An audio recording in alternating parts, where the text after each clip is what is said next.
శుక్లాంబరధరం విష్ణుం శశివర్ణం చతుర్భుజం ప్రసన్నవదనం ధ్యాయేత్ సర్వవిఘ్నోపశాంతయే అని స్వామివారికి నమస్కారం చేసుకుని మనము మన పోతన భాగవతంలో తృతీయ స్కందంలో ఉన్నాము. 40 ఘట్టాలు పూర్తి చేసుకున్నాము. 41వ ఘట్టం దగ్గర కర్దముని విమానయానం దగ్గర ఉన్నాము. ఆయన హనీమూన్కి వెళ్తూ ఉన్న విషయాన్ని చూసుకుంటూ ఉన్నాము. ఇంకా వాళ్ళు ప్రిపరేషన్స్ చేసుకుంటున్నారు. ప్రయాణం ఇంకా మొదలు పెట్టలేదు. ఫ్లైట్ ఇంకా తయారవ్వాలి. ఈలోగా మనము దేవహూతి పెళ్లి చేసి వెళ్ళిపోయిన మన స్వయంభువ మనువు గురించి ఒక క్షణం ఆగి ఆలోచించుకుందాము. స్వయంభువ మనువు ఆ విధంగా తన కూతురుకు ఆమె కోరిన వరుణ్ణి వెతికి మరీ ఇచ్చి పెళ్లి చేశాడు సంతోషంగా. తర్వాత తన భార్యతో కలిసి పరివారంతో సైన్యంతో బయలుదేరి తన స్వనగరానికి వెళ్తూ ఉన్నాడు. ఇంకా ఇక్కడికి వచ్చిన తర్వాత ఆయన రాజ్యాన్ని ఎట్లా పాలన చేస్తున్నాడు అంటే, మొత్తం ఆయన చిత్తమంతా భగవదాయత్తం చేసుకున్నాడు. ఎన్నో యామములు ఒగిన్ వరసగా కాలం గడుస్తూ పోతూ ఉన్నా కూడా ఎన్ని జాములు గడుస్తున్నాయో గాని అన్నీ అయాత యామములయ్యాయి. కాలమాగిపోయింది ఆయనకి. కాలమాగిపోయేసరికి ఆయనలో తాపత్రయాలు కూడా తొలగిపోయాయి. ఎందుకు? ఆయన త్రిగుణాలు దాటిపోయాడు. ఈ విధంగా ఉన్న ఆ మేటి ఆ పెద్ద ఆయన భగవంతుణ్ణి మనసులో పెట్టుకుని వదిలిపెట్టకుండా, ధర్మాన్ని పట్టుకుని దాన్ని వదిలిపెట్టకుండా చిత్తశుద్ధితో ఈ మన్వంతరాన్ని పాలన చేస్తూ ఉన్నాడు. ఈలోగా ఇక్కడ మన కర్దముడు ఆయన భార్యతో విహరించడం గురించి ఆలోచిస్తూ విమాన ప్రయాణము సిద్ధం చేస్తూ ఉన్నాడు. అప్పుడేం జరిగిందంటే, చాలా రోజులు వాళ్ళు ఆ విధంగా కలిసి ఉన్నారు. ఆయన బ్రహ్మచర్యంలోనే ఉన్నాడు. పెళ్ళయిన తర్వాత కూడా తపస్సు చేసుకుంటున్నాడు. ఆయన భార్య కూడా, మన దేవహూతి కూడా బ్రహ్మచర్యాన్నే పాటిస్తూ భర్తకు సేవ చేస్తూ ఉన్నది. చాలా కాలానికి ఆయన తపస్సు, ఆయన బ్రహ్మచర్యం ముగించి ఆయన భార్యతో మృదువుగా మాట్లాడుతూ ఆమెకేం చెప్పాడంటే, ఎన్నో భద్రకరమైన దివ్యమైన భోగముల సమూహాలన్నీ మనకున్నాయి. అవన్నీ నీవి కూడా. నాకున్నవన్నీ నీవి కూడా. అవి చూడ్డం కోసం నీకు దివ్య దృష్టినిస్తాను అని ఈ 804 పద్యం దగ్గర చెప్పి, ఆ తర్వాత వెంటనే ఏమంటున్నాడంటే, మనము ఈ పద్యాన్ని 805 పద్యాన్ని తేటగీతిని ఏ విధంగా అర్థం చేసుకున్నామంటే, చాలా దివ్యమైన భోగాలున్నాయి. అసలు పెద్ద పెద్దవన్నీ ఉన్నాయి. ఇంక చిన్న చిన్నవి కూడా ఎన్నో ఉన్నాయి అని జనరల్‌గా చూసుకున్నాము. ఇప్పుడు మనం చాలా స్పెసిఫిక్‌గా చూద్దాము. మన ఆధ్యాత్మిక సాధన మార్గానికి అడ్డు రాకుండా ఉండే విధంగా దీన్ని అర్థం చేసుకుందాము. ఆయన భార్యతో ఏమంటున్నాడంటే, గొప్ప ధర్మ మార్గాన్ని అవలంబిస్తూ, తపస్సమాధి నిష్టలో ఉంటూ, ఆత్మయోగంతో, విష్ణు కటాక్షంతో ఎన్నో భోగాలను నేను, ఎన్నో లోకాలను నేను సిద్ధింపచేసుకున్నాను. అయితే అవన్నీ కూడా ఎటువంటివి? ఆ లోకాలన్నీ, నేను సంపాదించిన లోకాలన్నీ ఆ భగవంతుడు కనుబొమలు ముడివేస్తే చాలు, అంత మాత్రాన నశించిపోతాయి, లయమైపోతాయి. నేను ఎన్ని లోకాలు బ్రహ్మలోకం దాకా సంపాదించి కూడబెట్టుకొని పెట్టుకున్నా కూడా ఆయన విలోకనములు ఒక్కసారి ఆయన నయనములు ఆ కనుబొమలు ముడిపడితే చాలు నశించిపోతాయి ఇవన్నీ తుచ్చమైన భోగాలు అని ఓ నెలత అని ఆయన భార్యకు చెప్తున్నాడు. నెలత అని పిలవడంలో ఎంత ముఖ్యమైన అర్థమున్నదో అక్కడ. నెలతాలుపు అంటాము. నెలత అంటే ఏదో నెలవంకలాగా, రేఖలాగా ఉన్న అందమైన సన్నటి శరీరం తనువుతో ఉన్నదాన, లతలాగా, తీగలాగా ఉన్నదాన అని దానికి అర్థము. అందమైన అమ్మాయిని నెలత అని పిలుస్తారు. కానీ ఇక్కడ క్షయవృద్ధులతో ఉన్న లోకాలివన్నీ. వస్తే వస్తాయి, పోతే పోతాయి. ఆయన కళ్ళు తెరిస్తే వస్తాయి. ఆయన కళ్ళు మూసుకుంటే అన్నీ లయమైపోతాయి. అసలాయన కళ్ళు తెరవడం, మూయడం గూడా అవసరం లేదు. ఆయన కనుబొమలు కదిలిస్తే చాలు నశించిపోయే లోకాలివన్నీ. చాలా తుచ్చమైనవి ఈ భోగాలన్నీ. చాలా తక్కువ రకం, అల్పము. వీటి గురించి ఏమి చెప్పను. ఉన్నాయి మనకు చాలా. నేను చాలా సంపాదించుకున్నాను. ఎందుకు? భగవద్ అనుగ్రహం వల్ల ఇటువంటివన్నీ వస్తాయి. మనం చేసే తపస్సులకు సిద్ధిగా ఇవన్నీ లభిస్తాయి. అయితే ఏమి పెద్ద విషయము? మనకు కావలసిన సిద్ధి పరమ పురుషార్థ సిద్ధి ఒక్కటే. అది ఒక్కటే పరము. మిగిలినవన్నీ తుచ్చము, క్షయమైపోయేవివన్నీ. నాకున్నవి, నేను సంపాదించుకున్నవి నీతో పంచుకోగలిగినవన్నీ ఎన్ని లోకాలైనా సరే, మొత్తం ఆ బ్రహ్మలోకాల వరకు అన్నీ నీకు కూడా ఇస్తాను. కానీ నేను ఇంతవరకే ఇవ్వగలను. నేను నీతో పంచుకోగలిగినవి ఇంతవరకే. అయితే ఆయన విలోకనాలకు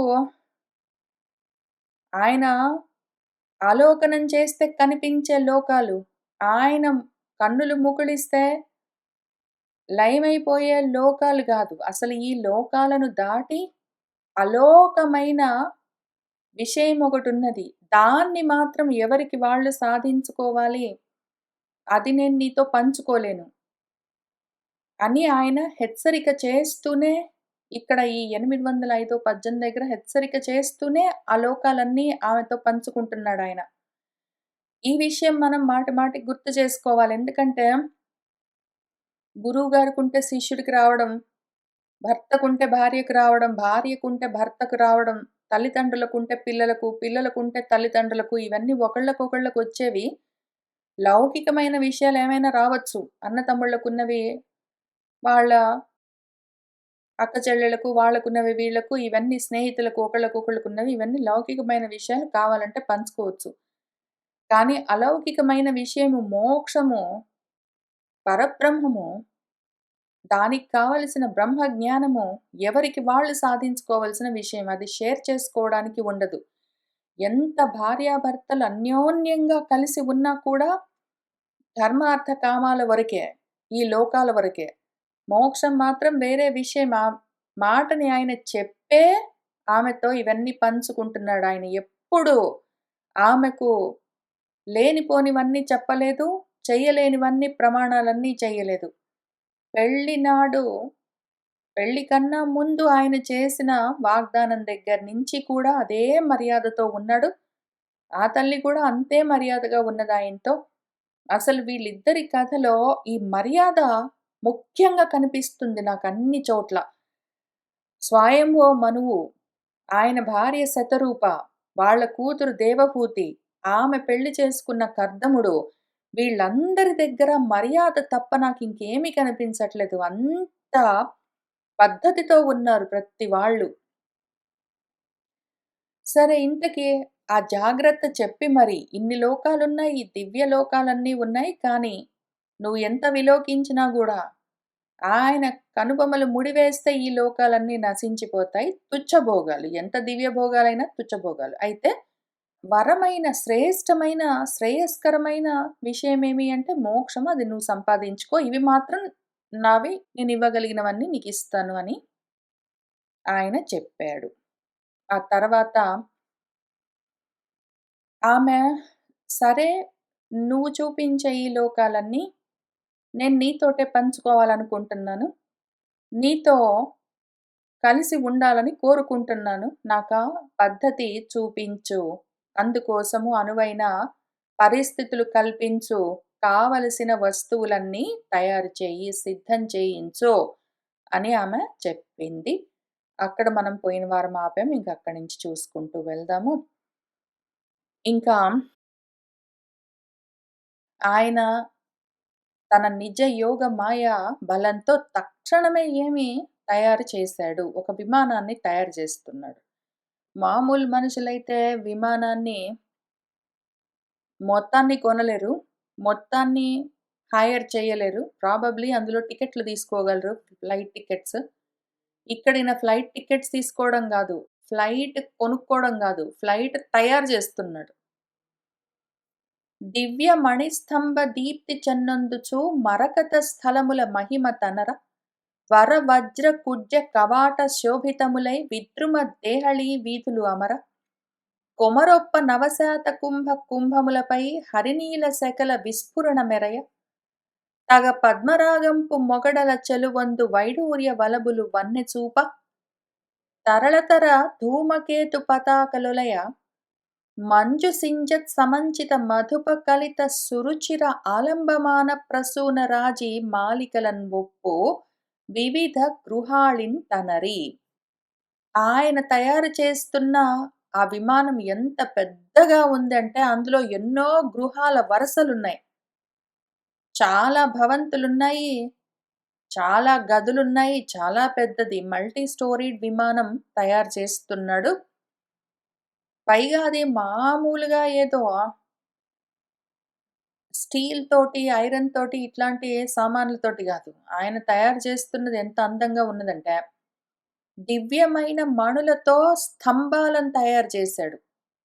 ఆ విమానానికున్న స్తంభాలు, ఆ విమానంలో ఉన్న గృహాల్లో, భవంతుల్లో ఉన్న స్తంభాలన్నీ దివ్యమైన మణులతో దీపిస్తూ ఉన్నాయి. చెన్నొందుతూ అందంగా ఉన్నాయి. కింద స్థలాలు, నేలలన్నీ మరకతములతో గొప్ప మహిమతో ఉన్నాయి. మరకతాలంటే పచ్చలు. ఎమరాల్డ్స్ అంటాం గదా! అవి. ఆ పచ్చలతో కింద నేలలు తయారు చేశాడాయన. తర్వాత వరమైన శ్రేష్టమైన వజ్రాలతో కుడ్యములు, గోడలు, కవాటాలు, తలుపులన్నీ వజ్రాలతో పొదిగి ఉన్నాయి. ఆ విధంగా శోభిస్తూ ఉన్నాయి. ఆ తర్వాత ఆ ఇళ్ళకున్న దేహళీ వీధులు, గడపలు, ఆ గడపల ముందున్న వీధులన్నీ విద్రుమాలు పగడాలతో తాపడం చేసినవి. కొమరొప్ప ఇంకా ఎంత గొప్పగా అందంగా ఉన్నాయంటే, ఆ లోపల గదులున్నాయి గదా! కింద నేలలన్నీ మరకతాలతోటి, పచ్చలతోటి, ఎమరాల్డ్స్ తోటున్నాయి. మణులతో ఉన్న స్తంభాలు, ఏదో పగడాలతో ఉన్న గడపలు, ఆ ముందు వాకిళ్ళు, వజ్రాలతో గోడలు, తలుపులు ఇవే కాక అక్కడక్కడ హరినీల శకలాలు, హరినీలాలతో వాటిని ఇంద్రనీలాలని కూడా పిలుస్తారు. ఆ సాఫైర్స్‌తో ఉన్న అవి శకలాలు ముక్కలన్నీ నవశాత కుంభములపై శాత కుంభం అంటే బంగారు. బంగారు కుండల్లో, బిందెల్లో హరినీలాల ముక్కలన్నీ నిండా ఉన్నాయి. అవి మెరుస్తున్నాయి. అలంకారంగా అట్లా పెట్టుకున్నాడాయన ఎక్కువై. తర్వాత పద్మరాగాలతో రూబీస్ అని పిలుస్తాం గదా! ఆ పద్మరాగాలతో మొగ్గల్లాగా తయారు చేసి డిజైన్స్ అన్నీ ఆ గోడల మీద పద్మరాగాలతో తయారు చేసున్నాయి. అవన్నీ ఎంత అందంగా చెలువొందుతూ ఉన్నాయో. వైడూర్యాలతో క్యాట్స్ ఐ అని పిలుస్తాం మనం. క్యాట్స్ ఐ అని పిలుస్తాము. వాటితో వలవులు, ఇంటి పైకప్పులు తయారు చేశాడు. ఆ ఇళ్ళలో ఉన్న నేలలన్నీ మరకతాలతో ఉంటే, ఆ పైనున్న పైకప్పులు రూఫ్ అంతా వైడూర్యాలతో ఉంది. రూఫ్ అంతా వైడూర్యాలు, ఫ్లోర్స్ అన్నీ మరకతాలు, మధ్యలో హరినీలాలు, ఇటువైపు పగడాలు, అటువైపు మణులు, అటువైపు వజ్రాలు, ఒకవైపు పద్మరాగాలు, వీటితో ఎంతో అందంగా తయారు చేశాడాయన ఏవి వదిలిపెట్టకుండా. ఇంకా ఇంతే గాదు. అక్కడ పతాకాలున్నాయి. పతాకాలు రెపరెపలాడుతూ ఉంటాయి. పతాకాలు దేనితోటైనా ఉండొచ్చు. జెండాలు కాగితాలతో కడతారు. అందంగా రెపరెపలాడుతూ ఉంటాయి. లేతే ఏవన్నా వస్త్రాలతో పతాకాలు కట్టొచ్చు. ఇక్కడ అవి గావు. అసలు తళతళ మెరుస్తూ ఉన్న ధూమకేతువు అగ్ని శిఖలే జెండాల్లాగా కదులుతూ ఉన్నాయి. ఆయన స్థితి అటువంటిది. ఆయన వైభోగం అటువంటిది. ఆ తర్వాత మంజు సింజత్ సమంచిత మధుప కలిత సురుచిర ఆలంబమాన ప్రసూన రాజి మాలికలున్నాయక్కడ. ఆ గృహాలకి, ఆ ఇళ్ళకు, ఆ గోడలకు, తలుపులకు, ద్వారబంధాలకు పూల దండలు కట్టాడాయన. ఆ పూల దండలు సురుచిరము ఎంతటి రోజులతో ఉన్నాయో, చాలా ప్రకాశిస్తూ అందంగా ముద్దబంతులతో, చామంతులతో, గులాబీలతో, రకరకాల అందమైన పూలతో, కలువలతో వాటితో ఆ ప్రసూన రాజి మాలికలు అంటే పూల మాలికలున్నాయి. అవన్నీ ఆలంబమానము తగిలిస్తే అవి వేలాడుతూ ఉన్నాయి. అయితే పూలమాలలన్నీ వేలాడుతూ ఉంటే బానే ఉంది గానీ, ఆ పూల మాలికలకు చుట్టూ మధుపాలున్నాయి. తుమ్మెదలు ఝంకారం చేస్తూ ఆ పూల మాలికల చుట్టూ తిరుగుతున్నాయి. అవి మంజులంగా సింజత్ ఝంకారం చేస్తూ, నాదాలు చేస్తూ ఉంటే సమంచితంగా ఆహా! ఎంత అందంగా ఉన్నదో. ఇంకక్కడికే అయిపోలేదు. మరియును దుకూల చీనాంబర కౌసేయాది వివిధ పటపరివృత మందిర శుభగాకారంబై అరుదార విచిత్ర పట్టికా అలంకృతమై మరియు పటాలున్నాయి. కర్టెన్స్. ఆయన కట్టుకున్న ఇళ్ళకి ఆ విమానంలో చాలా ఇళ్ళున్నాయి. గృహాలు, భవంతులు. వాటికి కర్టెన్స్ ఉన్నాయి తలుపులకి. ఆ కర్టెన్స్ అన్నీ ఎట్లా ఉన్నాయంటే, దుకూలాలు, కౌసేయాలు. దుకూలం అంటే కౌసేయము, దుకూలము, క్షౌమము అవన్నీ అంటే రకరకాల పట్టు వస్త్రాలు. రకరకాల నారలతో తయారు చేసిన పట్టు వస్త్రాలు. ఆ పట్టు వస్త్రాలతో తయారు చేసిన కర్టెన్స్ అన్నీ వేసుకున్నాడాయన. మామూలు కాటన్‌వి, లెనిన్‌వి ఎందుకుంటాయి ఆయనకి. అంత సన్నటి గాలికి కదిలిపోతూ ఉన్న, రెపరెపలాడుతూ ఉన్న అందమైన పట్టు కర్టెన్స్ అన్నీ వేసుకున్నాడు. ఇక్కడ మన పోతన గారు చీనాంబరాలని గూడా రాశారు. చీనాంబరం అంటే చైనా నుంచి వచ్చిన అంబరాలు, వస్త్రాలని అర్థము. మన వాల్మీకి మహర్షి ఈ భాగవతం రాసే సమయానికి చైనా నుంచి పట్టు వస్త్రాలు వచ్చేవో రావో నాకు తెలియదు. అక్కడ పట్టు పురుగులతో దారాలు తయారు చేసి వాటిని డైయింగ్ చేసి అసలు ఆ స్పైస్ రోడ్‌లో స్పైసెస్ ఇదిగో ఈ పట్టు వస్త్రాలు ఇవన్నీ చాలా ట్రేడింగ్ జరిగేది. ఆ రోడ్ ఒకటంతా ఉండేది మన పైన ఇండియా పైన అటు సైడు హిమాలయాస్ అవతల దగ్గర నుంచి, నేపాల్ దగ్గర నుంచి, చైనా దగ్గర నుంచి ఒక పెద్ద చాలా గొప్ప స్పైస్ రోడ్, ట్రేడ్ రోడ్ ఉండేది. అక్కడి నుంచి చైనా నుంచి ఒక్కొక్కళ్ళు మన దగ్గర నుంచి ఇండియా నుంచి స్పైసెస్ అవన్నీ ఎక్స్‌పోర్ట్ అయ్యేవి. చైనా నుంచి ఈ పట్టు వస్త్రాలన్నీ ఎక్స్‌పోర్ట్ అయ్యేవి. అవన్నీ మన దగ్గర ఇంపోర్టింగ్ చేసుకునేవాళ్ళము. కాబట్టి అది చాలా ఘనమైన విషయం. బాగా డబ్బులున్న వాళ్ళు, బాగా ధనవంతులు ఈ చీనాంబరాల్ని చీనీ అంటే చైనా. ఆ చైనా నుంచి వచ్చిన చీనా అంబరాల్ని వాళ్ళు కొనుక్కునేవాళ్ళు. బహుశः పోతన గారి సమయానికి చీనాంబరాలు చాలా గొప్ప పేరు కలిగి ఉండిండొచ్చు. చాలా బాగా డబ్బులున్న వాళ్ళు, ధనవంతులు వాటిని కొనుక్కునేవాళ్ళో ఏంటో మరి. వ్యాసుల వారు రాసే నాటికి చీనాంబరాలుండే అవకాశం లేదు గాబట్టి, ఆయన మూలంలో ఆ మాట రాయలేదు. పట్టు వస్త్రాలు, క్షౌమవాసాలు, కౌసేయవాసాలని రాసుకున్నారు. ఇక్కడ మన పోతన గారు ఆయన సమయానికొచ్చేసరికి ఆయన సమకాలీనమైన మాటలు కూడా ఏ రైటర్ ఏ కాలంలో కూర్చొని రాస్తారో వాళ్ళెంత ప్రయత్నం చేసినా గూడా, వాళ్ళ టైమ్ లైన్‌లో ఉన్న కొన్ని మాటలు వాళ్ళ రైటింగ్స్‌లోకొచ్చేస్తాయి. అట్లా చీనాంబరాలనొచ్చాయి. దీన్ని బట్టి ఇట్లాంటి మాటలన్నీ పెట్టుకొని యూజువల్లీ రైటర్స్ ఏ కాలం నాటి వాళ్ళు అని ఐడెంటిఫై చేస్తూ ఉంటారు మన వాళ్ళు. వాళ్ళని టైమ్ లైన్స్ ఐడెంటిఫై చేసి పలాని సమయంలో ఈ రైటర్ ఉండిండొచ్చు అని వాళ్ళు చెప్తూ ఉంటారు. ఆ రకంగా ఇటువంటివి చాలా హెల్ప్ చేస్తాయి ఇటువంటి మాటలు. సరే కాబట్టి మనవాడు కర్దముడు పట్టు వస్త్రాలనే కర్టెన్స్‌గా కడుతూ ఉన్నాడు ఆయన ఇళ్ళకు. ఆ తర్వాత ఆ మందిరాలన్నీ శుభగా ఆకారంబై ఉన్నాయి. ఎంత అందంగా శోభాయమానంగా ఉన్నాయో, అరుదారు, అరుదైన, విచిత్రమైన పట్టికలున్నాయి పైగా. ఊరికే ఏదో కుడ్యాలకు, గోడలకు లేదా కవాటాలకు, తలుపులకు, కిటికీలకు, ద్వారాలకు వాటికి వీటికి పట్టు కర్టెన్సే గాదు. కింద పట్టికలున్నాయి. కార్పెట్స్. అవి గూడా ఎంత విచిత్రంగా, ఎంత అలంకారంగా ఉన్నాయో.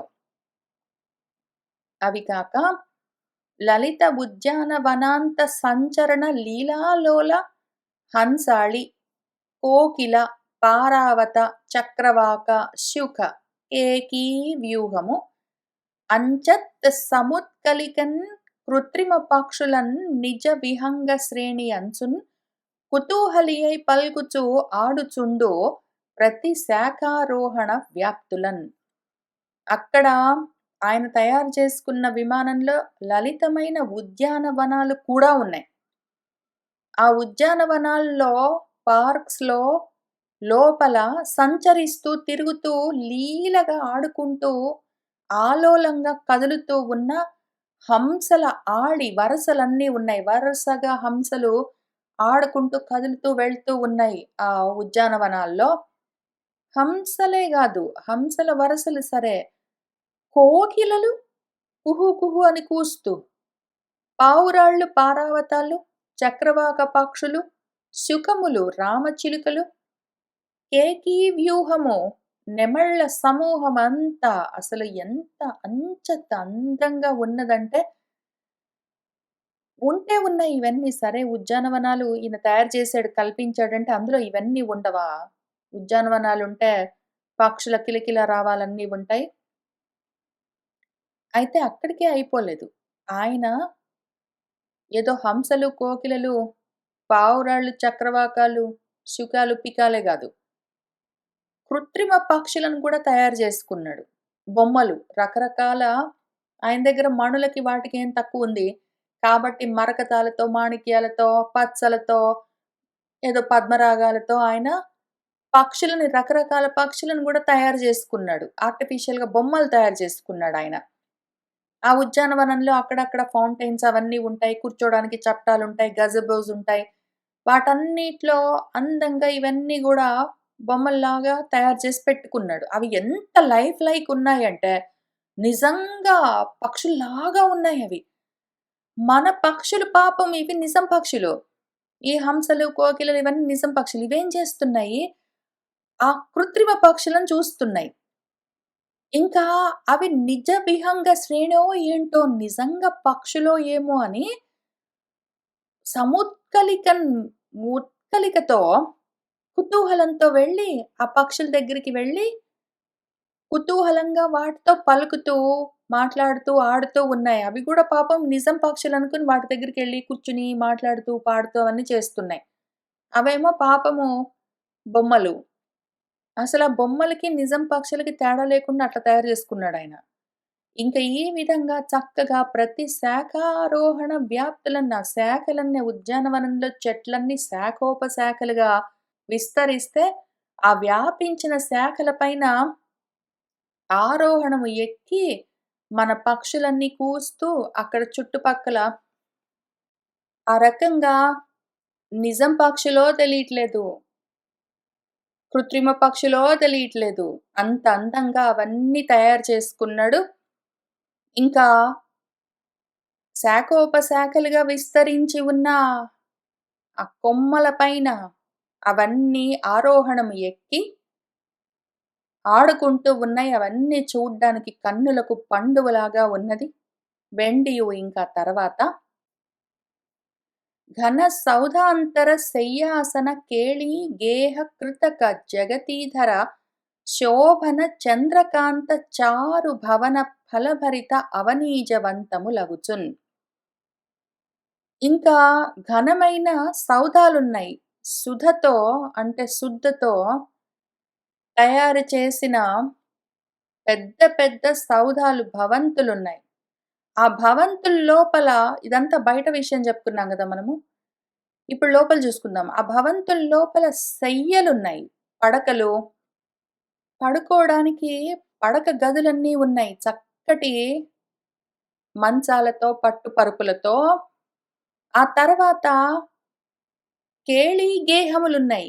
ఆడుకోవడానికి స్పోర్ట్స్ రూమ్స్ అన్నీ ఉన్నాయి. స్పోర్ట్స్ కోసము ఆడుకునేందుకు వీలుగా గదులతో ఉన్న భవంతులన్నీ ఉన్నాయి. ఆ తర్వాత కృతక జగతీధరాలన్నీ ఉన్నాయి.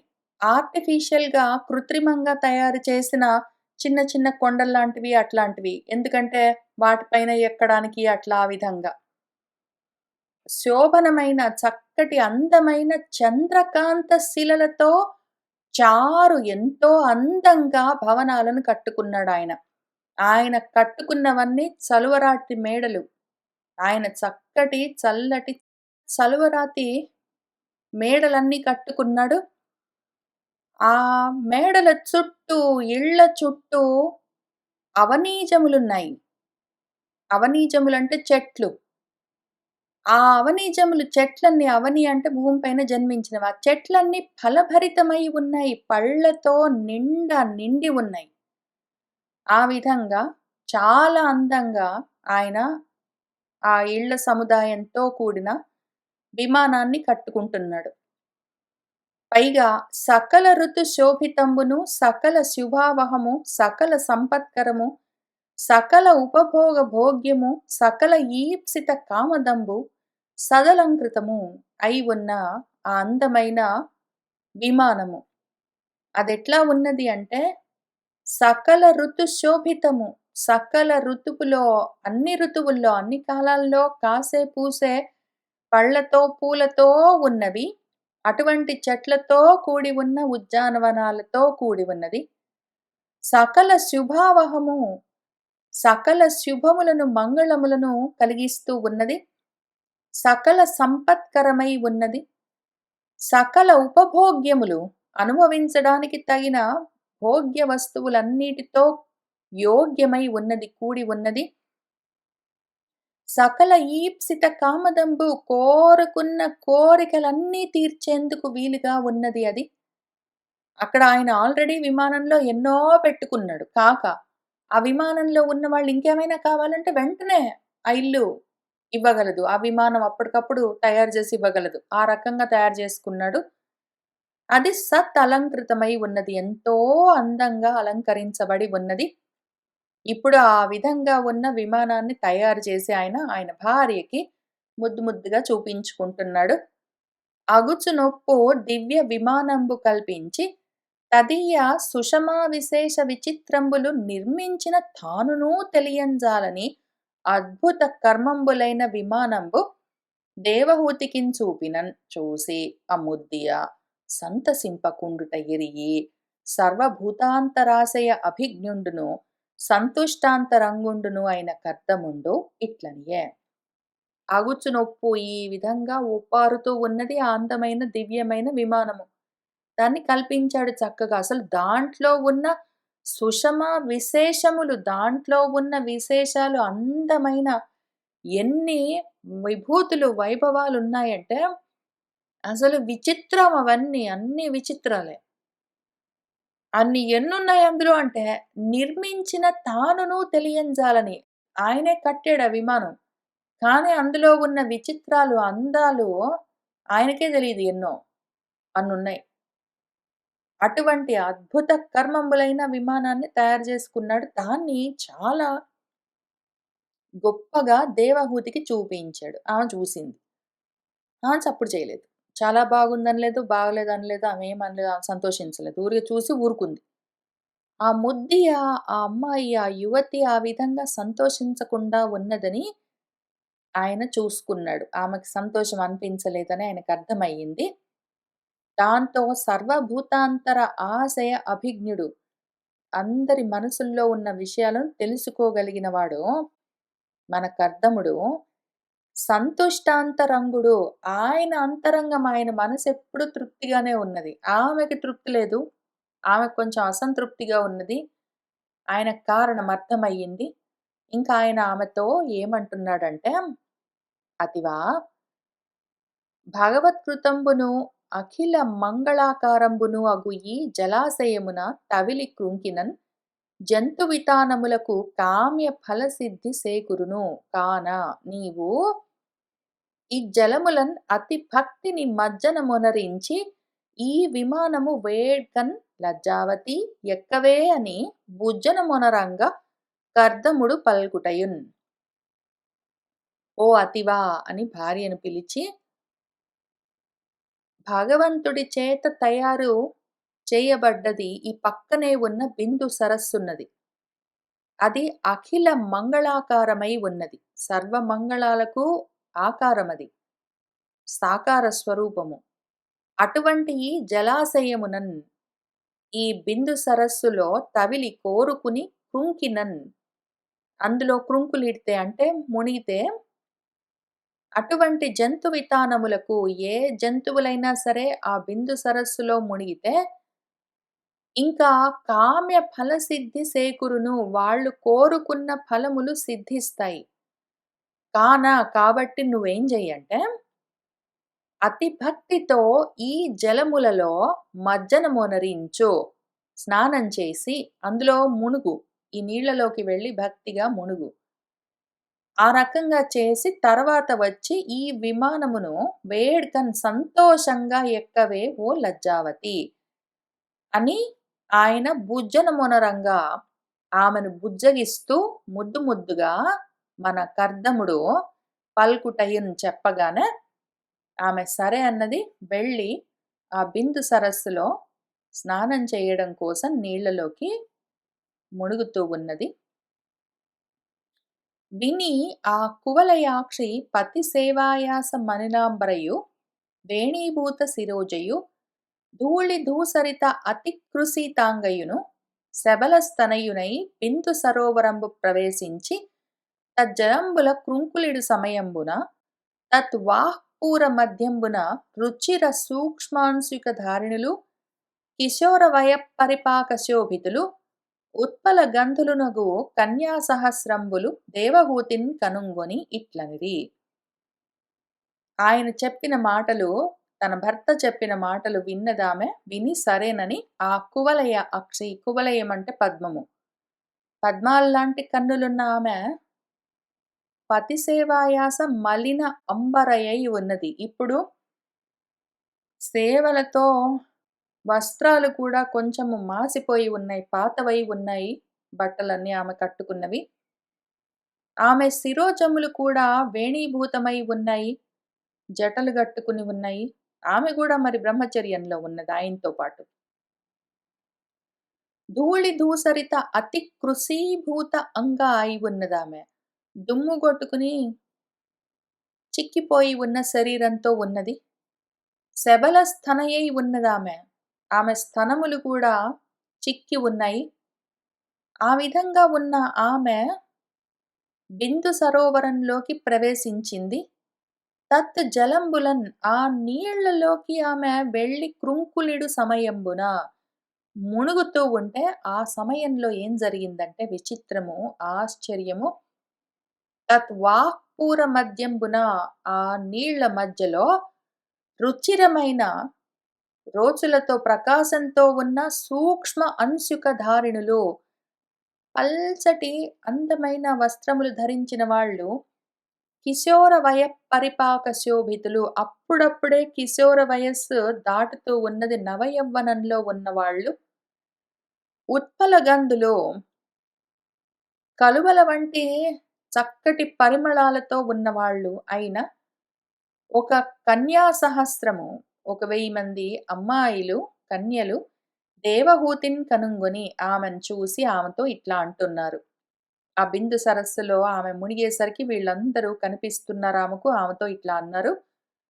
తరుణి సంచిత ధర్మాచరణులమగు మేము నీకు సదమల భక్తిన్ పరిచర్య చేయ నేర్తుము. కరుణాకలిత ఈ క్షణముల కనుగొను మమ్మున్. ఓ తరుణ వయస్సులో ఉన్న యువతీ! సంచిత ధర్మాచరణులమగు మేము.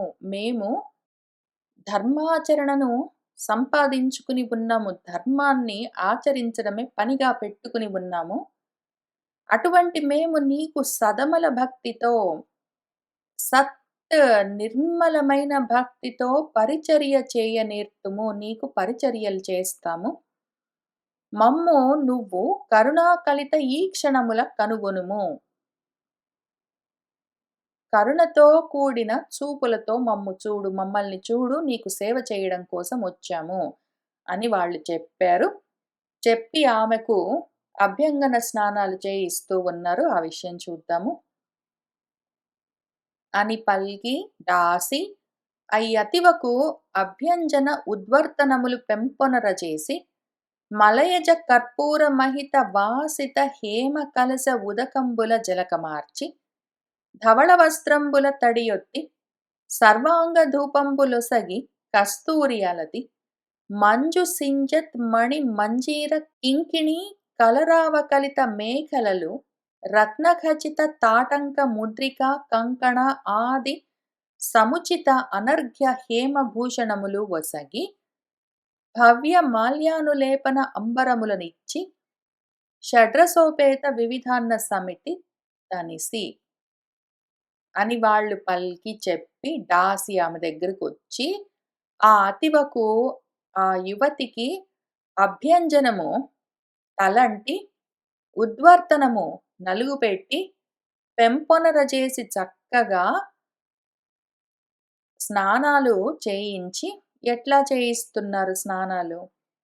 మలయజ కర్పూర మహిత వాసిత హేమ కలశ ఉదకంబులతో మలయ పర్వతం పైన జన్మించిన చెట్ల నుంచి వచ్చిన కర్పూరంతో మహితమైన సువాసనతో ఉన్న హేమ కలశాలతో ఉన్న ఉదకాలు, బంగారు బిందెల్లో మలయ పర్వతాల నుంచి వచ్చిన కర్పూరాన్ని కలిపి ఆ సువాసనలతో ఉన్న నీళ్లతో ఆమెకు జలకమార్చి స్నానం చేయించి ధవళ వస్త్రముల తడియొత్తి తెల్లటి శుభ్రమైన స్వచ్ఛమైన వస్త్రాలతో ఆమెకు తడి ఒత్తి సర్వాంగ ధూపంబులొసగి ఆమె సర్వాంగాలకు ధూపములు ఇచ్చి ఆమె శరీరానికి కస్తూరి అలతి కస్తూరి రాసి ఇంకా తర్వాత మంజులమైన మృదువైన సింజత్ నాదములు చేస్తూ ఉన్న మణులతో కూడిన మంజీరములు కాళ్లకు పెట్టుకునే నూపురాలు కింకిణీ కళరావ కలిత మేఖలలు చిన్న చిన్న చిరు గంటల సవ్వడులు చేస్తూ కలరావాలన్నీ చేస్తూ ఉన్న నడుముకు పెట్టుకునే వడ్డాణాలు రత్నాలతో ఖచ్చితము తాపడం చేసిన తాటంకములు చెవులకు పెట్టుకున్న కుండలాలు తాటంకములంటే చెవి దుద్దులు కమ్మలు ముద్రికలు ఉంగరాలు కంకణాలు చేతులకు వేసుకునే కడియాలు ఆదిగా కలిగిన సముచితమైన ఉచితమైన అనర్ఘ్యము శ్రేష్టమైన హేమభూషణములు బంగారు ఆభరణాలను ఒసగి ఆమెకిచ్చి వాటితో పాటే భవ్యమైన మాల్య అనులేపన అంబరములు పూలమాలలు మొదలైనవి అనులేపనాలు శరీరానికి రాసుకునే అంగరాగాలు అటువంటివి వాటితో పాటే అంబరాలు చక్కటి వస్త్రాలు అవన్నీ ఆమెకి ఇచ్చారు. ఆమెకు స్నానం చేయించారు. తలంటి నలుగు పెట్టి పరిమళ భరితమైన సువాసనలతో ఉన్న నీళ్లతో స్నానం చేయించి ఆమెకు ఒళ్ళు తుడిచి కస్తూరి రాసి ధూపాలు పెట్టి ఇంకా తర్వాత బంగారు ఆభరణాలు వస్త్రాలు మాలలు అవన్నీ ఆమెకి ఇచ్చారు ఆమె అలంకరించుకోవడం కోసము. ఆ తర్వాత ఆమె తయారై వచ్చిన తర్వాత షడ్రసాలతో ఉపేతము కూడి ఉన్న వివిధమైన అన్నాల సమితిని భోజనాన్ని ఆమెకు పెట్టారు. ఆమె తృప్తిగా తినిందాకా ఆమెకు భోజనం పెట్టి మరియున్ కనకపాత్ర రచితంబులైన కర్పూర నీరాజనంబులిచ్చి రుచిర ఆసనంబున కూర్చుండబెట్టి దర్పణంబు చేతికిచ్చినన్ తత్ప్రతిఫలిత నిజ దేహంబు కనుంగొని కర్దముని మనంబునన్ తలంచినన్ అతండునున్ కన్యకా సహస్రంబునున్ తత్క్షణంబ తన సన్నిధి నుండుటన్ చూసి నిజ భర్తృ యోగ మాయా ప్రభావంబునకు అద్భుతంబు నొందెను. అంత కర్దముండునున్ కృతస్నానయైన దేవహూతిన్ కనుంగొని వివాహంబునకు ముందటన్ ఏ చందంబున తనరుచుండెనో ఆ చందంబునన్ చెన్నందుచుండుటకు ఆనందభరితుండై భార్యా సహితంబుగా తత్కన్యకా సహస్రంబు కొలువ నిజ విమానారూఢుండై తారాగణ పరివృత రోహిణీయుక్తుండగు సుధాకరుడు నున్పోలే ఒప్పుచు తత్ అనంతరం ఏం చేశాడో తర్వాత చూద్దాము. ముందిప్పుడు ఆ విధంగా ఆమెకు స్నానం చేయించారు, జలకాలాడించి. తర్వాత ఆమెకు భోజనం కూడా పెట్టారు. ఆమె భోజనం చేసిన తర్వాత కనకపాత్ర రచితంబులైన బంగారు పాత్రల్లో ఉంచిన కర్పూర నీరాజనాలనిచ్చారు. ఆ తర్వాత రుచిరాసనం పైన చక్కటి అందమైన ఆసనం పైన కూర్చోబెట్టారు. ఆమె చేతికి ఒక దర్పణాన్ని, ఒక అద్దాన్ని ఇచ్చారు చూసుకోమని. ఇంకా ఆమె అద్దంలో చూసుకున్నది తన ప్రతిబింబాన్ని, అసలు ఆ ప్రతిఫలితమైన తన దేహాన్ని చూసుకుని ఎంత ముద్దుగా ఉన్నాను అని అనుకోగానే ఆమెకు ఆమె భర్త గుర్తొచ్చాడు. కర్దముణ్ణి మనస్సులో తలచుకోగానే ఇక్కడేం చెప్పారంటే మన పోతన గారు, ఆయనే ఒక కన్యకా సహస్రంతో పాటు కలిసి తత్క్షణమే ఆమె దగ్గర ఉన్నాడని రాశారు. అయితే మూలంలో ఏమున్నదంటే, ఈమె ఆయన దగ్గరికి వెళ్ళిందని ఇక్కడ రాసి పెట్టబడి ఉన్నది. మన తృతీయ స్కందంలోనే మూల భాగవతంలో త్రయోవింశో అధ్యాయం 23 అధ్యాయంలో ఏముందంటే, ఆ విధంగా ఆమె చక్కగా తయారయ్యింది. దాని తర్వాత ఏమైందంటే ఆమె అక్కడ కూర్చున్నది. ఎప్పుడైతే ఋషీణాం వృషభం దయితం పతిం, ఋషుల్లోనే వృషభం లాంటివాడు, ఋషి శ్రేష్ఠుడైన తన ప్రియమైన భర్తను సస్మార ఆమె స్మరించింది. స్మరించేసరికి ఎక్కడైతే సహ ప్రజాపతి ఆస్తే, ఆ ప్రజాపతి కర్దమ ప్రజాపతి ఉన్నాడో అక్కడికి ఆమె స్త్రీభిః సహా తనతో పాటున్న ఆ విద్యాధరి వనితలు, ఆ స్త్రీలందరూ ఆమెను అలంకరించిన వాళ్ళందరితో సహా ఆమె ఆస్తే ఉన్నది. ఆశ్చర్యం! భర్తనిట్లా తన ప్రియమైన భర్తను తలుచుకోగానే ఆయన ఎక్కడున్నాడో ఈమె గూడా అక్కడ ఉన్నది. తనతో పాటున్న స్త్రీలందరితో పాటు అని ఇక్కడ 34 శ్లోకంలో మన వ్యాసుల వారు రాశారు. ఇక్కడ మన పోతన గారు దాన్ని కొంచెం మార్చి ఆమె తలుచుకోగానే ఆయనే కన్యకా సహస్రంతో ఈమె ముందున్నాడు అని రాశారు. నేనెందుకు ఇటువంటివన్నీ చాలా జాగ్రత్తగా చూస్తుంటానో, మూలం నుంచి మారిపోయిన వాటిని ఎందుకు జాగ్రత్తగా గమనిస్తానంటే, కొంచెం మారిందంటే ఇంకెంతైనా మారొచ్చు. ఎందుకు అంటే మన పోతన గారు చాలా జాగ్రత్తగా true to the original book ఉన్నదాన్ని ఉన్నట్టు తర్జుమా చేస్తాను, మార్చి తెలుగులోకి రాస్తానని ఆయనేం ఒప్పుకోలేదు. ఆయన ఫ్రీ ట్రాన్స్‌లేషన్ చేస్తాననే చెప్పారు. ఆయన స్వేచ్ఛ అనువాదమే చేస్తాననే ఒప్పుకున్నారు. కాబట్టి ఆయన కొంచెం కొంచెం మారుస్తూ ఉన్నప్పుడు ఇట్లాంటివి ఈమె అక్కడికెళ్ళినా, ఆయన ఇక్కడికొచ్చినా 2 ఒకటే. భార్యాభర్తలు ఎవరెక్కడికెళ్తే ఏమి ఇక్కడ గాని.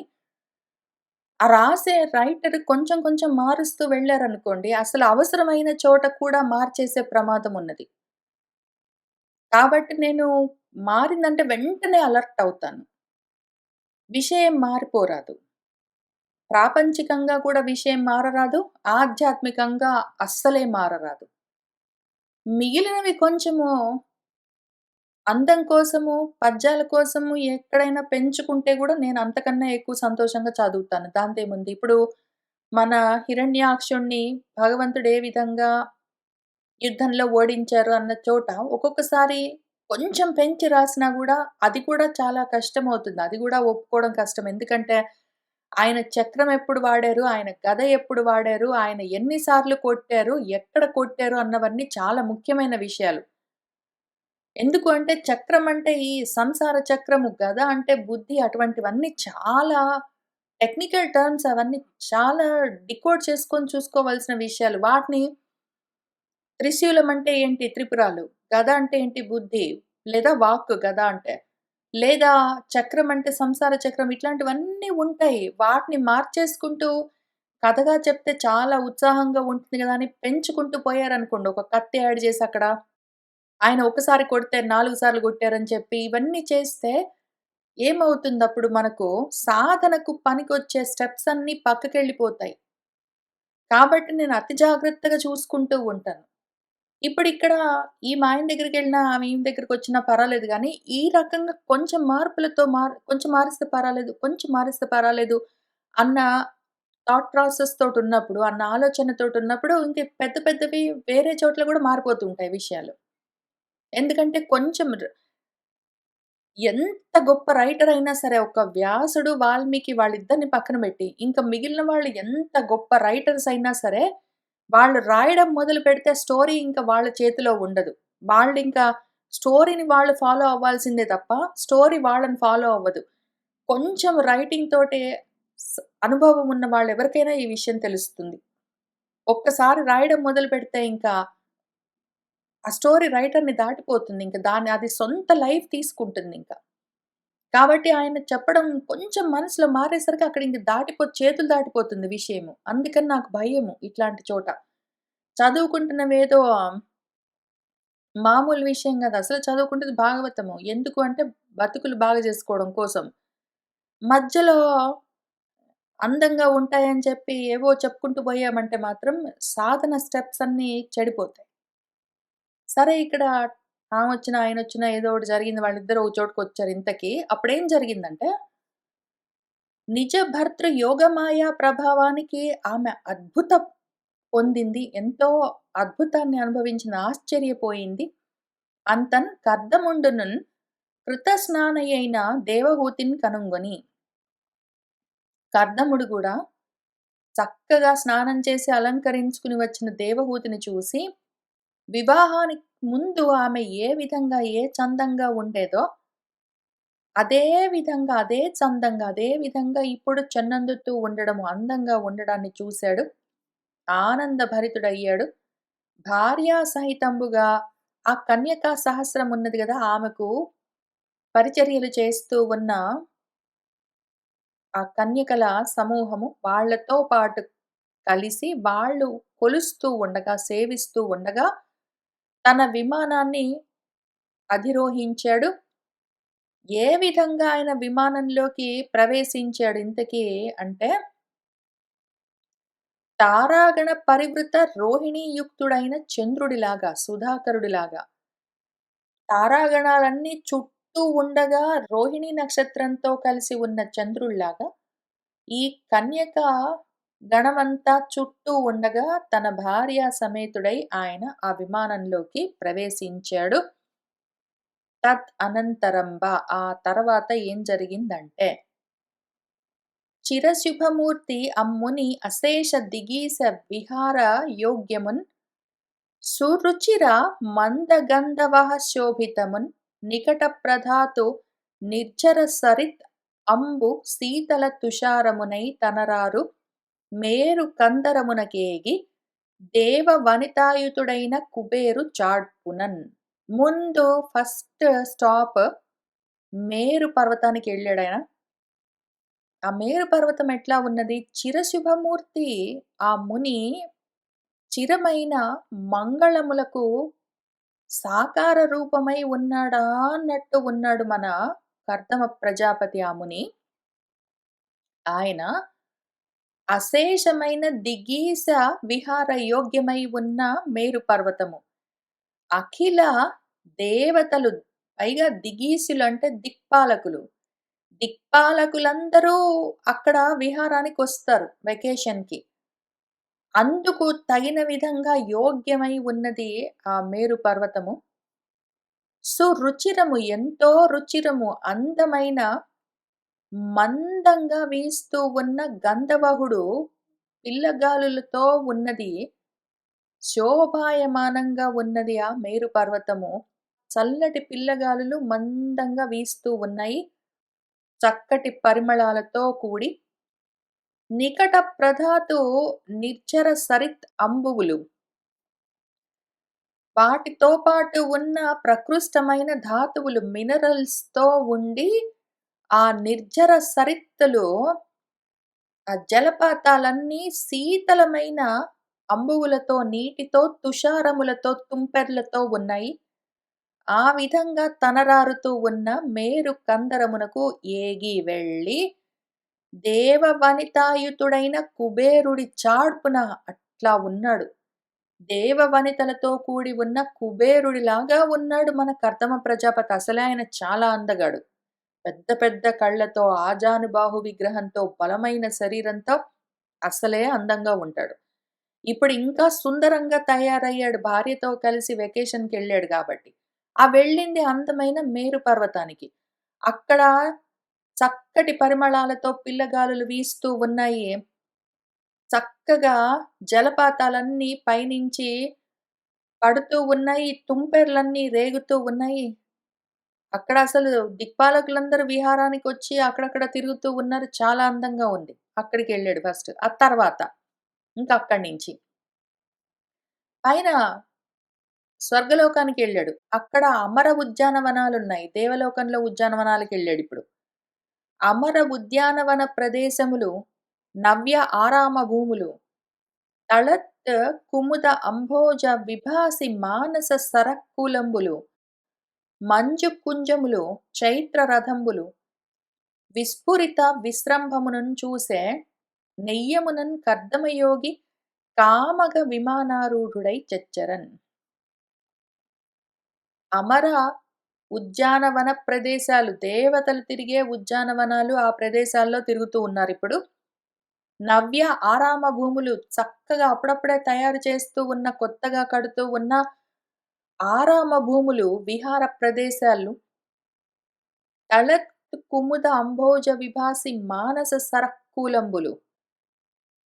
అప్పుడే వికసిస్తూ, విచ్చుకుంటూ ఉన్న కుముదాలు, కలువలు, అంభోజములు, పద్మాలతో విభాసమానమై ప్రకాశిస్తూ ఉన్న మానస సరోవరము అక్కడికెళ్ళాడు. ఆ సరోవరపు మానస సరోవరపు కూలంబులు తీరాల్లో, బీచెస్‌లో తిరుగుతూ ఉన్నాడు.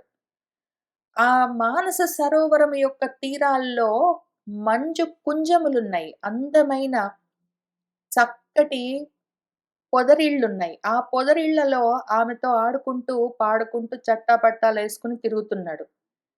చైత్ర రథాల్లాంటి, చిత్ర రథాల్లాంటి అందమైన ఉద్యానవనాల్లో తిరుగుతూ ఉన్నాడు. విస్ఫురిత విశ్రంభమునన్ చూసే ఇంకా పెద్ద పెద్ద కళ్ళు చేసుకొని ఆయన భార్య ఈ అందాలన్నీ సంభ్రమంగా చూస్తూ ఉంటే, నెయ్యమునన్ ప్రేమతో ఆ కర్దమయోగి కర్దమ ప్రజాపతి కామగా కామగమనము కోరుకున్న విధంగా ఎక్కడికంటే అక్కడికి వెళ్ళగలిగిన ఆ విమానాన్ని ఆరూఢుడై ఎక్కి చచ్చరన్ గబగబా సుడిగాలి ప్రయాణాలు గబగబా ఇక్కడ చూడ్డం అయిపోయిందంటే ఇంకో చోట, అక్కడ అయిపోయిందంటే ఇంకో చోట. చూడ్డానికి చాలా ఉన్నాయి మరి. ఇన్ని లోకాలున్నాయి ఆయనకి. అన్ని లోకాలున్నో అన్నీ చూసుకుంటున్నాడాయన. సంపాదించుకున్నాడు కాబట్టి ఇప్పుడు భార్యతో కలిసి ఎంజాయ్ చేస్తున్నాడు. ఈ విధంబున సమస్త భూభాగంబును వాయువేగంబునన్ కలయన్ కృమ్మరి నిఖిల వైమానిక లోకంబునతిశయించి లోకంబులన్ చరించే మోక్షదాయకుండు తీర్థపాదుండునగు పుండరీకాక్షుని సన్నుతించి సేవించు పుణ్యాత్ములకున్ పొందరాని పదార్థములు గలవే. ఇట్లు కర్దముండు దేవహూతికి నిఖిల ధరాచక్రంబంతయు చూపి మరల నిజ నివాసంబునకున్ చనుదెంచి కామకేళి వినోదాత్మకయై ఉన్న భార్యను ఉపలక్షించి రతి ప్రసంగంబుగైకొని బహువత్సరంబులు ఒక్క ముహూర్తంబుగా జరుపుచు అన్యోన్య సరసావలోకనంబుల సముచిత ఆలింగన సంభాషణంబులన్ కాల నిరూపణంబు చేయనేరక శతవత్సరంబులు గడిపి తత్ అనంతరంబు. ఈ విధంగా మన కర్దమ ప్రజాపతి సమస్త భూభాగాలన్నీ తిరిగాడు. ఆయన ఎన్నో లోకాలు సంపాదించుకున్నాడు. కాబట్టి అన్నీ చూస్తూ ఉన్నాడు. దాంతో పాటే ఎంత వేగంగా అంటే వాయువేగంతోటి సుడిగాలి పర్యటనలు. ఆ రకంగా కలయన్ కృమ్మరి కలయ తిరిగాడు మొత్తం అన్నీ. నిఖిల వైమానిక లోకంబునతిశయించి ఈ విమానాలన్నీ తిరిగే లోకాలను గూడా దాటి, ఇంకా పైన ఉన్న లోకాలను గూడా తిరిగాడాయన. తిరిగాడంటే తిరుగుతాడు. తిరక్కేం చేస్తాడు? మోక్షదాయకుడైన తీర్థపాదుడైన పుండరీకాక్షుడిని పెట్టుకొని కూర్చున్నాడు. ఆయన్ని నుతించి సేవించే పుణ్యాత్ములకు ఇటువంటి లోకాలు పెద్ద విషయం ఏంటి? అసలు ఇవన్నీ తుచ్చ లోకాలు పెద్ద విషయం గావు దేవహూతి అని అప్పుడే చెప్పాడాయన. చిన్న విషయాలు. కాబట్టి వాళ్ళు పొందరాని పదార్థాలేమున్నాయి? అసలు మోక్షమే ఇవ్వగలిగిన వాడినే పట్టుకున్నాడిన. ఇంక అంతకైనా తక్కువవి, అల్పమైనవి ఎన్నో ఉంటాయి. బోలెడున్నాయి ఆయనకి. దాంతో మనవాడు ఇట్లు కర్దముండు దేవహూతికిని నిఖిల ధరాచక్రం బంతయూ చూపించాడు. మొత్తం ధరాచక్రం అంతా గిరిగిరా, గిరిగిరా తిప్పుతూ ఆమెను ఆ విమానంలో మొత్తం అన్నీ చూపించాడు. ఆడుకుని ఇంక చివరికి మరలి వెనక్కి వచ్చారు. నిజ నివాసానికి వాళ్ళ ఇంటికొచ్చారు చివరికి. ఆ బిందు సరోవరం పక్కన ఉన్న ఆయన ఆశ్రమం దగ్గరికి. అయితే కామకేళి వినోదాత్మకయై ఉన్న భార్య. ఆయన భార్యకి ఆయనతో కలిసి ఆడుకోవాలని కోరికగా ఉన్నది. ఆమెను ఉపలక్షించి చూసి ప్రతిప్రసంగంబు గైకొని ఆమెతో ఆడుకుంటూ బహు సంవత్సరాలు ఒక్క ముహూర్తంగా జరుపుచూ ఉన్నాడు. అన్యోన్యంగా ఒకళ్ళతో ఒకళ్ళు సరసమైన అవలోకనాలు చూపులతో, సముచితంగా తగిన విధంగా ఆలింగనాదులతో, సంభాషణలతో, మాటలతో ముద్దు ముద్దుగా మాట్లాడుకుంటూ, ఒకళ్ళనొకళ్ళు చూసుకుంటూ, ఆడుకుంటూ, పాడుకుంటూ ఎన్నాళ్ళున్నారో కాల నిరూపణంబు చేయనేరక. ఇంతకాలమైందని చెప్పడం కష్టం. ఎంతో కాలం అట్లా ఆడుకున్నారు వాళ్ళు. ఒక శతవత్సరాలను దాటిపోయినట్టున్నది. ఇంక తదనంతరం తర్వాత ఏం జరిగిందంటే, మునివరుడు ఒకనాడు ఇమ్ములన్ తన నిజ దేహంబు నవ విధంబులు గావించి నయంబున తద్వీర్యము తన సతి గర్భమున నవ విధంబుగా నిలిపెన్. మునివరుడు మన కర్దమ ప్రజాపతి ఒకరోజు ఇమ్ములన్ చక్కగా తన దేహాన్ని 9 విధాలుగా విభాగం చేసి, ఆ వీర్యాన్ని ఆయన భార్య గర్భంలో 9 విధాలుగా నిలిపాడు. అది కారణంగా పెంపొదవిన మునివలన దేవహూతియు కూతుల్ ముదమున కనే తొమ్మండ్రన్ ముదితయు మది సంతసించే మునివరుడు అంతన్ సన్యసింపగా గోరిన సతి ఎరింగి ఆత్మ పొడమిన సంతాపమగ్గిలింప చింతవాటిల్ల చక్కిట చేయి చేర్చి పదములను నేల వ్రాయిచు పలికె పతికి. ఇంత ఆడించాడు, ఇంత ఆడించాడు. ఆడించి పాడించి ఆమెతో కూడి తిరిగాడు. ఎంతో ముద్దు ముద్దుగా చూసుకున్నాడు. ఎంతో ప్రేమించాడు. అంత చేసిన ఆయన 9 మంది కూతుళ్ళను కన్నాడు. ఆ కారణంగా ఆయన ఆమె గర్భంలో తనను తాను 9 విధాలుగా ఉంచేసరికి తన వీర్యాన్ని పెంపొదవిన ముని వలన ఆ గొప్ప ఉద్ధతితో ఉన్న ఆ ముని వల్ల దేవహూతి తొమ్మండ్రన్ కూతులన్ 9 మంది కూతుర్లను ముదమున కనెను. ఎంతో మోదంగా సంతోషంగా కన్నది. ఆ ముదితయు మది సంతసించే ఆ అమ్మాయి కూడా, ఆ యువతి కూడా ఎంతో ఆనందించింది. ఈలోగా ఆయనేం జెప్పాడు, అపత్య పర్యంతం అని జెప్పాడు. బిడ్డలు కలిగేంత వరకు నేను నీతో కలిసి ఉంటాను, కాపురం చేస్తాను, గృహస్థాశ్రమంలో ఉంటాను. ఆ తర్వాత నేనింక సన్యసిస్తాను అని ఆయన ముందే జెప్పాడు పెళ్లి కన్నా ముందే. కాబట్టి ఇప్పుడు పిల్లలు కలిగిన తర్వాత అంతన్ ఆ మునివరుడు ఇంకప్పుడు వెళ్ళిపోవడానికి సిద్ధమవుతున్నాడు. సన్యాసంలోకి సన్యాసాశ్రమాన్ని స్వీకరించడానికి సిద్ధమవుతున్నాడు. ఈ విధంగా సన్యసింపక కోరినన్ ఈ విధంగా ఆయన సన్యసిస్తున్నాడు అని తెలుసుకోగానే ఆ సతి ఎరిగి తెలుసుకుని ఆత్మ పొడమిన సంతాపము అగ్గలింప ఆమె మనసులో ఇంక దుఃఖము పొంగుకొచ్చింది. పెళ్ళప్పుడు పెళ్ళినాడు ఆయన చేసిన ప్రమాణము ఆమెకు గుర్తున్నది. ఆమె అప్పుడు ఒప్పుకున్నది. ఆమె, వాళ్ళ అమ్మ, వాళ్ళ నాన్న అందరూ ఒప్పుకున్నారు. అయితే ఆయన ఇంత గొప్పగా ప్రేమిస్తాడు, ఇంత గొప్పగా ముద్దుగా చూసుకుంటాడని ఆమె ఇంత ఎక్స్‌పెక్ట్ చేయలేదు. ఆమె అనుకున్న దానికన్నా ఎక్కువ ప్రేమించాడామెను. ఇప్పుడు ఆయన వెళ్ళిపోతాడంటే ఆమెకి ఏడుపొస్తున్నది. చింత వాటిల్లని ఇంకా ఆమెకి చింత దిగులు పట్టుకున్నది. కానీ ఆపడానికి లేదు. మర్యాద మరి. ఆమె ఒప్పుకున్నది ఇంకా "నువ్వు వెళ్ళొద్దు. ఎళ్తావేంటి మరి? నేనేమైపోతాను? నువ్వు అట్లా వెళ్ళడానికి వీల్లేదు. పెళ్లి చేసుకున్నాక చచ్చిపోయిన దాకా మనిద్దరం కలిసి ఉండాల్సిందే" అని ఆమె ఏమి అనట్లేదు. ఆయన ముందే జెప్పాడు. ఆమె ముందే ఒప్పుకుంది. ఆయన చెప్పిన మాట నెరవేర్చాడు. ఆమె గూడా ఇప్పుడు ఆమె మాట నెరవేర్చుకోవాల్సిన సమయమొచ్చింది. కానీ ఏడుపైతే వస్తున్నదామెకు. చెక్కిట చేయి చేర్చి ఆమె హ్మ్, బుగ్గకు చెయ్యి బెట్టుకున్నది. తల వాల్చుకున్నది. పదములతో, పాదాలతో నేలపైన రాస్తూ ఉన్నది. తన పతితో, భర్తతో ఈ విధంగా అంటూ ఉన్నది. ఆమేమన్నదంటే, అనగా సంతాన పర్యంతంబు నను కూడి వర్తింతుననుచు పూర్వమున పలికి కూతులనిచ్చితి కొమరార. ఇప్పుడు ఈ పుత్రికలకు తగిన వరుల సంపాదించి పరిణయంబులు చేసి తత్వ సంహిత నాకు తవిలి తెలుపు సుతుని కృపచేసి నను కావు సుజన వినుత అర్ధి సంసార దుఃఖంబునపనయింప నర్హుడవు నీవ కావే మోహమున ఇంతకాలము ఊరకపోయెను ఏ గతియు లేక అని ఆమె ఇంకా చెప్తూ ఉన్నది. ఓ అనఘుడా! ఓ పుణ్యాత్ముడా! సంతాన పర్యంతము బిడ్డలు కలిగేంత వరకు ననుగూడి నాతో కలిసి వర్తింతును, ఉంటాను అనుచు అంటూ పూర్వమున ఇంతకు ముందు నువ్వు పలికావే, నాకా మాట ఇచ్చావే, ఆ మాట ప్రకారము కొమరారన్ ఎంతో గొప్పగా నాకీ కూతుళ్ళనిచ్చావు. చాలా సంతోషంగా ఉన్నది. కానీ ఇప్పుడు ఈ నీ పుత్రికలకు, నీ కూతుర్లకు మరి తగిన వరులను సంపాదించాలి కదా నువ్వు. వాళ్ళు కోరుకున్న వరులను చూసి వాళ్లకు పరిణయంబులు చేసి, వాళ్లకు పెళ్ళిళ్ళు చేయవలసి ఉన్నది. అట్లానే నాకు తత్వ సంహిత కూడా కావాలి. ఆత్మజ్ఞానం కావాలి. ఓ సుజన వినుత, సుజనుల చేత నుతింపబడేవాడా! అర్థిన్ నేను ప్రార్థిస్తున్నాను. అటువంటి నాకు ఈ సంసార దుఃఖాన్ని అపనయింపను తొలగించడానికి, సంసార దుఃఖాన్ని పోగొట్టడానికి అర్హుడివి, తగిన వాడివి నీవే కాదా! ఇంతకాలము మోహంతో ఉన్నాను. నేను పట్టించుకోలేదు.